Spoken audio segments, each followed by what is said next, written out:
live. Hello, and welcome to my channel. My name is Amy, and I'm a life and relationship coach. I'm really happy that you're here.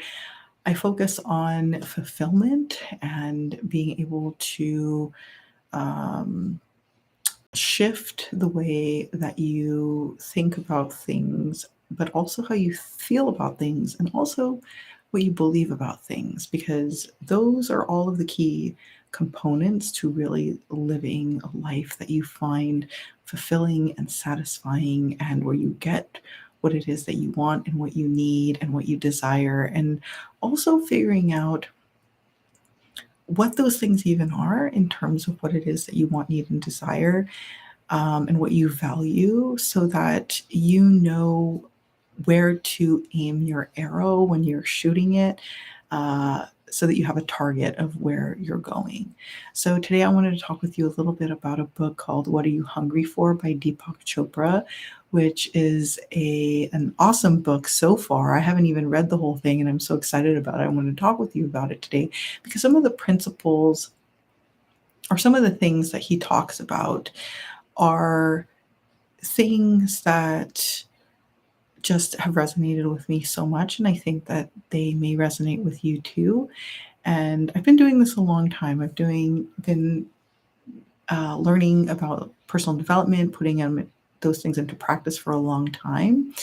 And so finding something new that's like an aha is really exciting, and hence why I wanted to share with you. So the book, What Are You Hungry For? Is the premise is really that when we are looking for something to eat, uh, and we find ourselves maybe in a state of being at a higher weight that we want to be, that we don't feel comfortable in our body, we don't feel good about where we're at in a physical place, that the question to really ask ourselves is, if we're mindlessly reaching for food and we find ourselves overeating and therefore find ourselves overweight, what is it that we are really hungry for? Because it's usually not the chips, it's usually not the cookies, the candy, and it's not to demonize any of those things, because if you know me, you know that I love and treasure and value food, particularly quality food that's well made. I come from a family that is also that way. My sister's a baker, an executive pastry chef, and she makes amazing creations that are just as beautiful to look at as they are to eat. And so I value food. And so it's not really about demonizing food as it is so much about going, okay, why am I reaching for the XYZ mindlessly? It can even be carrots, it doesn't have to be chips or chocolate, but if you're overeating anything, right, what is it that we are really hungry for? And it's typically not going to be the food. And what it really is a deeper yearning for fulfillment inside, for some needs that we are likely not meeting. So, for example, Tony Robbins talks about uh, the human needs, the 6 human needs. You have the 4 needs of the personality and the 2 needs of the spirit. I have a car driving by, so forgive if there's a little bit of noise. But you have the need for significance, the need for connection and love, the need for certainty, which is where you know that you will be able to feel comfortable in your life, the need for variety, the need for growth, and the need for giving. And so those were needs that I was aware of, but for some reason I hadn't connected it to my weight, to the way I've been eating, the way that I've been overeating and over consuming, from emotions that I had been feeling and needs that hadn't been met. So for me, as an example, and hopefully these examples will share or will resonate with you in some way, and maybe there are things that you've felt also. But for me, for the need to feel significant. I love to share with others the things that I know, the things that I've acquired over time through my experiences. It really makes me feel good to be insignificant, to be able to help others in the way that they appreciate and feel appreciated. The feel the and so hence being here and making the video, because I realized, oh, I haven't really been feeling highly significant. Um, I feel significant in my relationship. I feel significant as a mom, but I want to feel that significance that also comes from the feeling of giving what I know. And so uh, that's significance. And then there's love and connection, which is, you know, uh, feeling the feeling of just connected to others. And I realized, oh, I've been so in my own bubble that I've been focused on being the best mom that I could be and making sure that I'm providing to Bubbies, our son, that's what we call him. His name's Kyo, but we call him Bubbies. Being able to provide to him what he needs, and in my relationship, doing my best to give to James what it is that he needs. But realizing, oh, that connection with my best friend that I've had for over 25 years, I haven't been talking to her. I haven't been connecting with her. And we used to have a standing date week by week or week to week. And we'd always talk, and we both get so much out of it. And she's my love language, my primary love language is words of affirmation. And she is someone who just has always filled that tank. And so I realized, okay, that tank is running a little bit low. And certainty, with our careers in flux, and with James looking for a job, and our financial situation being uncertain for a while, I had been like feeling that empty tank also, of being like, okay, well, you know, I don't know how things are going to look.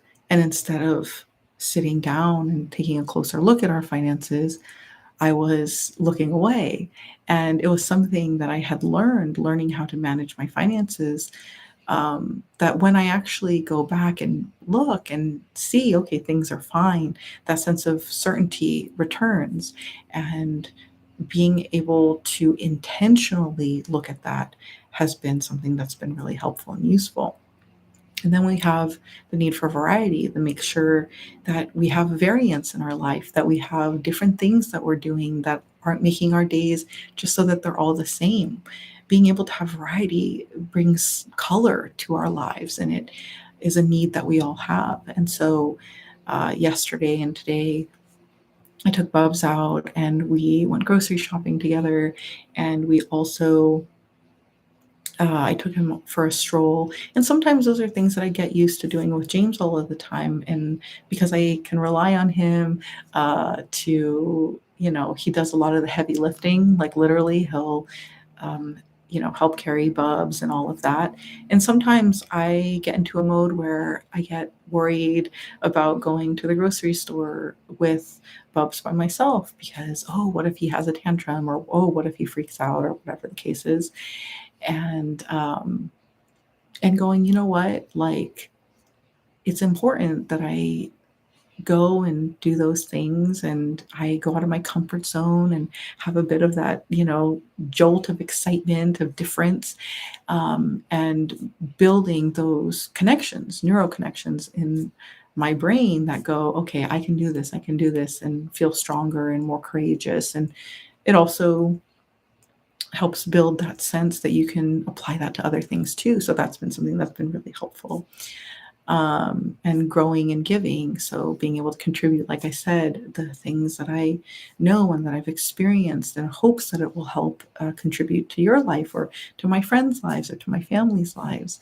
That's something that's really important to me. And to be able to do that is really, it feels really, really good, and it fills that need. And finally, growth. Growth I realized, oh, it'd been a while since I'd read a new book, and I love reading. I love learning. I love finding different ways to think about things. And you can do that not only through reading. You can watch YouTube videos about how to do something that you've never done before, whether it's like learning a new language, or learning about how to have the best relationship possible, or how to cook something that you've never cooked or baked before. So when I realized that, and I go and I read, and I'm reading this book by Deepak Chopra, and having that new revelation, and it helps me grow just a little bit more. And so when I do that, then I'm able to take what I've applied and I'm able to give it. And that's such an amazing thing. And so realizing, something as simple as the question, what am I really hungry for? What am I mindlessly doing? Whether it's eating or anything else in my life, where is it that I'm not applying intention? Where is it that I'm coming from a place of autopilot as opposed to a place of intentionally being and being present and in the moment and interacting with my life in a way, and not just with what I eat, but how I move my body, and with how I am relating in my relationship, how I'm showing up, how I'm relating in my friendships and in my family. And like I said earlier, in my finances, where am I just going on autopilot or looking away as opposed to turning towards and being intentional and overcoming the fear, right? In any area, even when there's a small low grade fear, of going, okay, I see the fear and I'm going to rise above it, and I'm going to choose from my higher self a different way of being, and a way of intentionally being. So there are so many other aspects of this book that so far that I've read, that I've been so appreciative of. And one more that I want to touch on is, because I mentioned that words of affirmation is one of my main love languages, but it's also the way that I love to give, to help others uh, become aware of where it is that they're speaking to themselves in a manner that is not of service. Oh, and James is home. So actually, maybe I'll save that one for the next video, and maybe this will be helpful to you. And I hope it has been. Thank you so much for hanging out with me. If you've had any realizations, revelations, comments, questions, anything that you'd like to add, please definitely leave them in the comments. I'd love to hear from you. And yeah, we'll talk about more stuff in the next video. Cliffhanger. Okay. See you guys. Bye.